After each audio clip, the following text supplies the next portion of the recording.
এই দোয়াটা পড়ার দরকার আছে না নাই?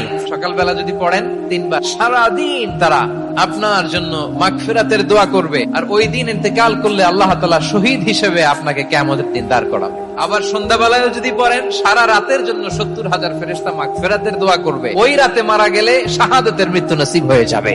সকাল সন্ধ্যার যে জিকির, এই জিকিরের অন্তর্ভুক্ত করে নেবেন এই ওয়াজিফাটা। হুয়াল্লাহুল্লাযী লা ইলাহা ইল্লাহু আলিমুল গায়বি ওয়াশ শাহাদাতি হুয়ার রাহমানুর রহিম।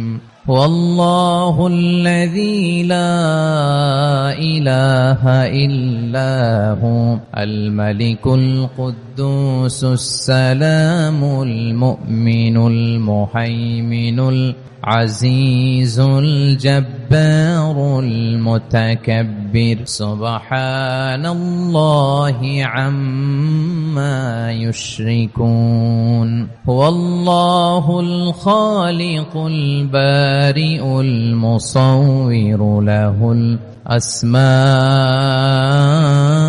الحسنى يسبح له ما في السماوات والأرض وهو العزيز الحكيم.